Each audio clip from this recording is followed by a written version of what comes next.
We're at the post-game press conference after Long Beach State's sweep of Cal State Fullerton. Coach, if we can have an opening statement for you on tonight's match. Yeah, first and foremost, I want to thank Fullerton. Hope everyone's leaving healthy tonight, and thank Long Beach Nation for showing up. Another thousand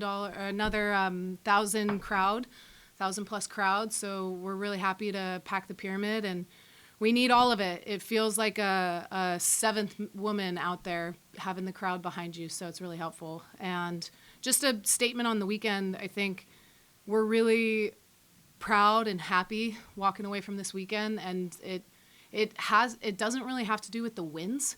I think how we played is the most important thing, and being able to play Long Beach volleyball for long stints of time is by far the most important. So that's our standard, and we're hoping to carry that into the rest of the Big West.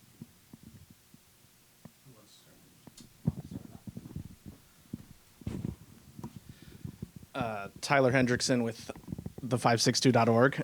Coach, obviously good to start off conference play 2-0 with a couple of sweeps. Did you see what you wanted to see from your team getting into conference play, and obviously tonight about as dominant as you can be? Yes, I saw what I wanted to see. I think that we talk a lot about trust, and we talk a lot about trust yourself, trust your teammates, and trust your training. And the big thing that we've been talking about is trust our block and D. And so our serve has been really good, being consistent in that sense. And so that was a really big part of what we wanted to see this week, and I felt like we saw that. Bruce Kuntz, 22 West Media. So 6 straight wins for the group now. What has impressed you and about what's gelled with this group so far? Everything seems to be working. Yeah, it's hard because I want to say I'm super impressed, and I am super impressed, but I also have the pleasure of seeing this group every single day for months now.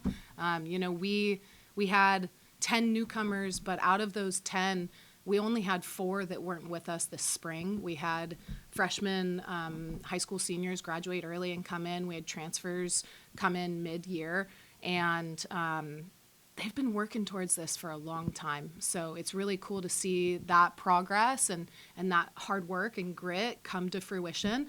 And I think just playing free out there and playing confidently is really encouraging as a coach. Awesome. And a question for the whole table here. Back-to-back matches with double-digit kills for both of you guys. It's 5 different players with at least 5 kills tonight, same thing as last night. What allows the attack to be so diverse and be able to set anybody on any given play and still wind up with a kill? I think it's just our serve and pass. We've been passing very, very well, and we're a really tough serving team, and we get to face that every day in practice, and it makes our passing that much better. And when we pass on the net, I mean, you see our tempo. It's really fast, so it's really hard to stop.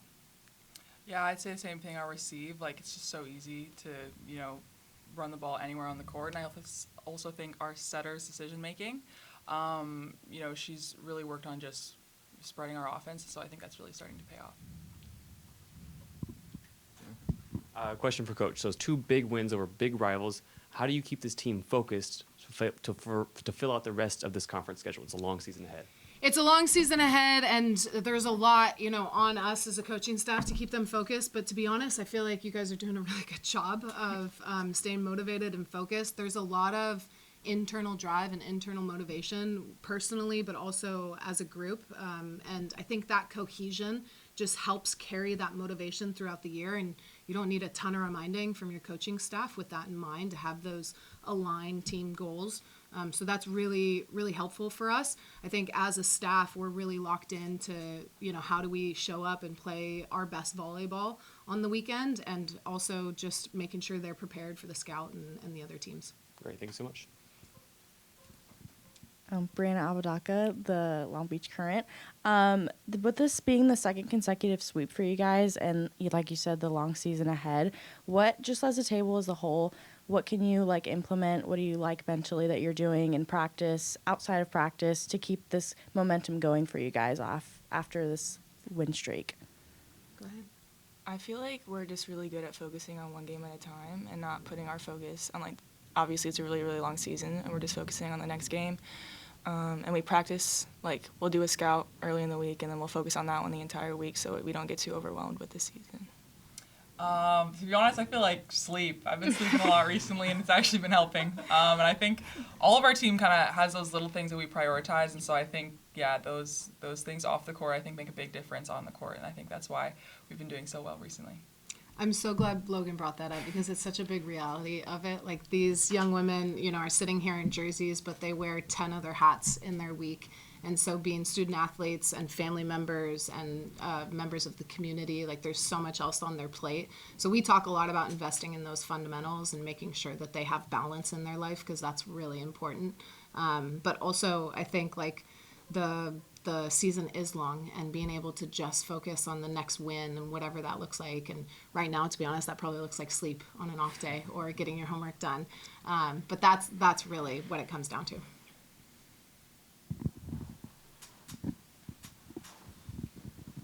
Matt Brown with ESPN Plus. Sydney, can we just talk about your journey coming here, being able to, I guess you could say, adjust to the outside hitter position, and of course in this system that runs so fast. How has it been for you and getting to this point to be on a starting, beyond the starting lineup?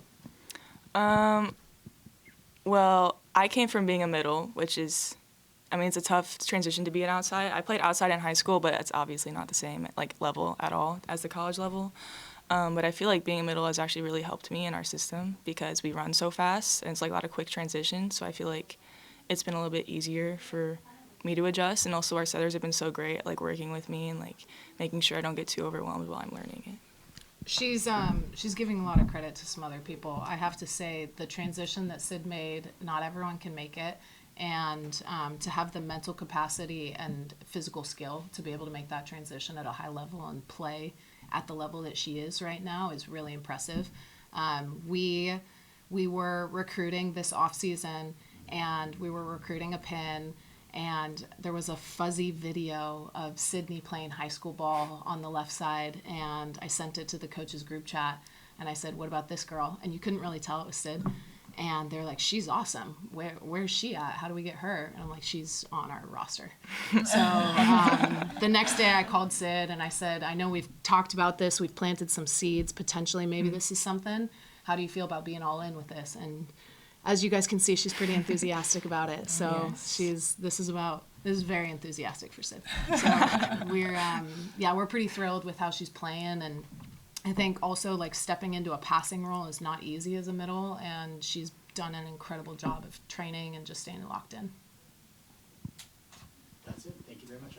Thank you all. Thank you. Thank you. Thanks. Thanks all. We